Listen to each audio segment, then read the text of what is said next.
प्रकाश सपुतलाई चाहिँ बहिष्कार गर्नुपर्छ भन्नेहरू पनि यही नै देखियो। प्रकाश सपुतको फिल्म नहेरिकन फिल्म यस्तो छ उस्तो छ भनेर हेट फैलाउनेहरू पनि यही नै देखियो है। यस बहिष्कार नै गर्ने हो भने चाहिँ हजुरहरूले नै भोट दिएको मान्छेहरूलाई बहिष्कार गर्नु न। जसले माथि पुगेर चाहिँ देश लुटेको छ त्यस्तोलाई बहिष्कार गर्नु पर्यो के। जसले मेहनत गरेर एकदमै धेरै स्ट्रगल गरेर आज आफै फिल्म बनाएर आफै फिल्ममा गीत गाएर आफै हिरोको रोल खेल्नु भएको छ। मान्छेमा बोल्दैमा गल्ती हुन्छ, केही कुरा पक्कै पनि गल्ती हुन्छ नि। रियलमै भनेको भए पनि बहिष्कार नै गर्नुपर्छ, हेड नै गर्नुपर्छ भन्ने छैन के। पहिला आफूबाट चाहिँ सुधार ल्याउनु पर्यो कि आफूले नै त्यस्तै जिताएको छ। यही ठाउँको मान्छे नै वडा अध्यक्ष एमालेको छ कि फेरि त्यो बहिष्कार गर्नुपर्छ भन्नेहरूको यो चाहिँ अति नै भयो। यस बसन्त मुभी नहेरिकन हावामा हेड गर्नेहरूलाई चाहिँ मलाई केही भन्नु नै छैन के। हजुरहरूले हेर्नु भयो भने चाहिँ सिरियसली भन्नुपर्दा चाहिँ यो मुभी कस्तो लाग्यो नि हजुरहरूलाई कमेन्ट गर्नु होला है। त्यस मैले रिभ्यू अलरेडी दिइसकेको छु बसन्त मुभी बारेमा। मलाई धेरै कुराहरू बोल्न मन लाग्यो कि मैले फेरि नेक्स्ट भिडियो बनाएँ। एउटा सपोर्ट भिडियो भन्दा पनि म प्रकाश सपुतको फ्यान भएर चाहिँ बोलेको होइन है। राम्रो मुभीलाई, राम्रो एक्टरलाई, राम्रो आर्टिस्टलाई चाहिँ हामी सबैले चाहिँ सपोर्ट गर्नुपर्छ है। सो पछिको टाइममा पनि राम्रो राम्रो मुभिजहरू चाहिँ देख्न पाइयोस् भन्ने चाहिँ मैले एकदमै आशा गरेको छु। यस प्रकाश सपुतको मुभी बसन्त चाहिँ अलरेडी रिलिज भएको छ जुन चाहिँ ठिकठाक नै छ। हजुर एक्सन मुभी लभर हो, लभ स्टोरी टाइपको मुभिजहरू चाहिँ मनपर्छ भने चाहिँ यो बसन्त मुभी चाहिँ पक्कै पनि हजुरहरूलाई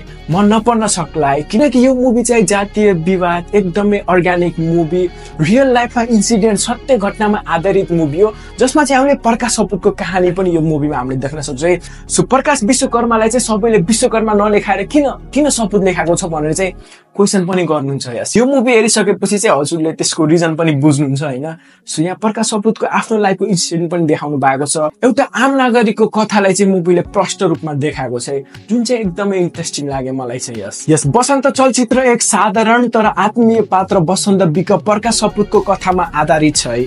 जीवनको सङ्घर्ष, प्रेम, अपमान, सामाजिक विभेद र परिवर्तनको कथा यस चलचित्रले चाहिँ प्रस्तुत गरेको छ है जुन चाहिँ एकदमै मन छुन्छ। बसन्तको जीवन यात्रा एक व्यक्तिको मात्र नभए हाम्रो समाजको कथाको पनि हो जहाँ जातीय विभेद, गरिबी, अवसरको खोजी र जीवनका वास्तविकलाई चाहिँ उजागर गरिएको छ है यो मुभीमा। यो मुभी चाहिँ कथानक मुभी हो है। मुभीको स्टोरी चाहिँ एकदमै सिम्पल सरल लाग्छ। सरल भए तापनि तर गहिरो छ है। समाजको यथार्थ झल्काउने प्रकारले लेखिएको छ जसले अडियन्सहरूको चाहिँ पक्कै पनि मनमा चाहिँ छुन्छ है। प्रकाश सपुत एकदमै ट्यालेन्टेड सिङ्गर पनि हो। प्रकाश सपुतले आफ्नो सिङ्गिङलाई पनि बेस्ट दिनु भएको छ। म्युजिक पनि यो मुभीमा एकदमै बेस्ट छ।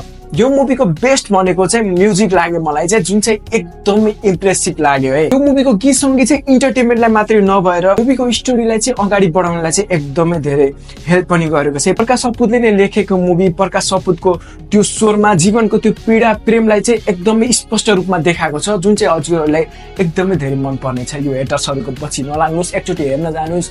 सो हजुरहरू चाहिँ एक्सन टाइपको मुभिज मन पर्नेलाई चाहिँ यो मुभी मन नपर्न सक्छ होला। यो मुभीमा सबै एक्टर एक्ट्रेसले राम्रो काम गर्नु भएको छ। मैले चाहिँ चाइल्ड एक्टरको बारेमा कुरा गरेको थिएन। यो मुभीमा चाइल्ड एक्टरको काम पनि एकदमै बब्बाल छ। एउटा सानो बच्चाले कस्तो राम्रो एक्टिङ गरेको छन् जुन चाहिँ हजुरलाई एकदमै धेरै मनपर्छ। सबै एक्टर एक्ट्रेसको एक्टिङ एकदमै इम्प्रेसिभ छ। मैले धेरै तारिफ नै गरेँ है। प्रकाश सपुतले यो लेभलको एक्टिङ गर्न सक्नु रहेछ मैले एक्सपेक्ट नै गरेको थिएँ नै। मल्टी ट्यालेन्ट प्रकाश सपुतलाई चाहिँ मेरो तर्फबाट चाहिँ एकदमै ह्युज एक्सपेक्ट छ। राम्रो मुभीलाई सपोर्ट गर्नुपर्छ, बहिष्कार गर्नुभन्दा पनि सपोर्ट गर्नु भन्न चाहन्छु म चाहिँ। यस हजुरहरूले हेर्नुभयो भने चाहिँ के कस्तो लाग्यो कमेन्ट गर्नु होला। च्यानलमा जो नयाँ हुन्छ लाइक सब्सक्राइब पनि कमेन्ट गर्न नबिर्सिनु होला। हामी अर्को भिडियोमा स्योर भेट्छौँ।